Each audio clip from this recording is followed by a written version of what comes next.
Welcome to my channel maths for competitive examinations tips and tricks. ఈరోజు percentages problems సింపుల్గా కొన్ని tips ఉపయోగించి క్విక్గా చేయడానికి టిప్స్ చెప్తాను. ఇప్పుడు 100% of X, 100% of something X అనుకోండి. 100% అంటే 100% అంతే. సో 100% అంటే 100% అంటే 1 అనమాట. అంటే 1 into x is equal to x అవుతుంది కదా. 100% మీన్స్ 1 అనుకోండి. 50% అంటే half. 50% of something is equal to half of that thing అనమాట. 50% ఆఫ్ ఎక్స్ అంటే ఎక్స్ బై 2 అట్లా. సో 20%. 20% అంటే 1/5. 20 అంటే 1/5 ఆఫ్ 100 కదా 20. సో 25% అంటే 1/4 అనమాట. 25% అంటే అదే 30% అంటే 1/3, 1/3 అట్లా. ఎక్కువగా మనకు ఉపయోగపడేది 50%, 25%, 20%, 10%.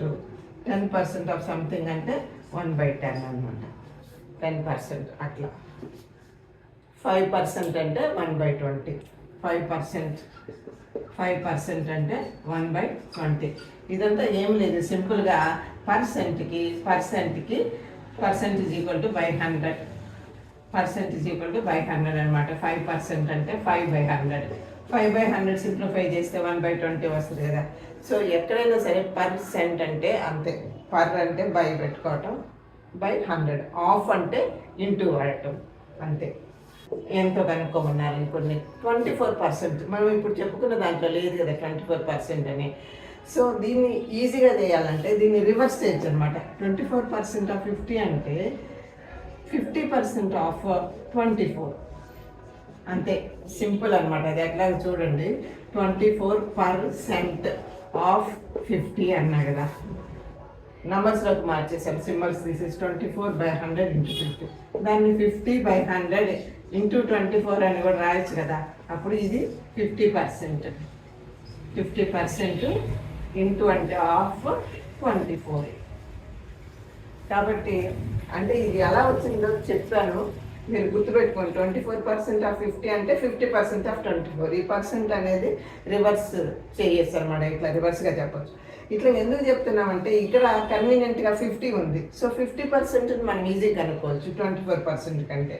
24% ఆఫ్ 50 అంటే మనకు వెంటనే స్ట్రైక్ అవ్వదు. ఇది చాలా సింప్లిఫై చేయాలేమో అనుకున్నాం. 50% అంటే హాఫ్ తెలుసు కదా మనకు. సో 50% ఆఫ్ 24 అంటే 24లో హాఫ్ 12 అని ఈజీగా. సో అది ఇక్కడ ఎక్కువ. సో పర్సెంటేజ్ ఎక్కడైనా ఒకవేళ ఇటువైపు ఉండేది ఈజీగా ఇస్తే ఒక్కొక్కసారి ఇలా ఇస్తారు అనమాట. 16% ఆఫ్ 25 అంటారు. 16% ఆఫ్ 25 ఇదేదో కొంచెం కాంప్లికేటెడ్, టైం టేకింగ్ లాగా అనిపిస్తుంది. కానీ ఇది ఏంటంటే 25% ఆఫ్ 16. 25% అంటే 1/4. 1/4 ఆఫ్ 16 అంటే 16/4. 4 4s. సో 4 అనమాట. 16% ఆఫ్ 25 అంటే 4. మనం ఊహించగలమా ఆన్సర్? లేదు కదా. అదే 25% ఆఫ్ 16 అనగానే 25% అంటే 1/4, 16లో 1/4 అంటే 4. అది చెప్పేసేయచ్చు అనమాట. సో అలాగుంటాయి ఒక్కొక్కసారి మన కన్వీనియన్స్ని బట్టి. అంటే ఇటువైపు ఉండే నెంబరు 10, 20, 25, 50, 100 అలా ఉంటే మనకి ఈజీ. ఇప్పుడు 100% అంటే 1 తీసి చెప్పాను కదా. 100% ఆఫ్ ఎక్స్ అంటే ఎక్స్. అట్లాగే 200% అంటే 2x, 300% అంటే 3x అలా వస్తుంది. సో ఇక్కడ కొన్ని ఎగ్జాంపుల్స్ ఇచ్చాను. 28% ఆఫ్ 50, 36% ఆఫ్ 25, 88% ఆఫ్ 12.5. ఇక 28% ఆఫ్ 50 అంటే 50% ఆఫ్ 28. 50% అంటే హాఫ్ కాబట్టి 28లో హాఫ్. నెక్స్ట్ 36% ఆఫ్ 25, 25% ఆఫ్ 36 అంటే 1/4. 25% అంటే 1/4. 1/4 ఆఫ్ 36 అంటే 9. 12.5, 88% ఆఫ్ 12.5. 12.5 అంటే ఎంత? 25లో సగం కదా. 25 అంటే 1/4. 12.5 అంటే 1/8. సో 1/8 ఆఫ్ 88 అంటే 11 సింపుల్గా. సో ఇక్కడ 1/8 అంటే 12.5. సో 12.5% అంటే 12.5% అంటే 1/8. అట్లాగే 5% అంటే 1/16, 6.25%.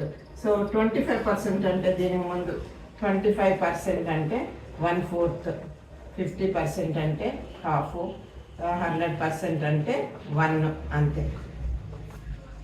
సో ఆ విధంగా పర్సంటేజెస్ని చాలా తొందరగా చేయొచ్చు.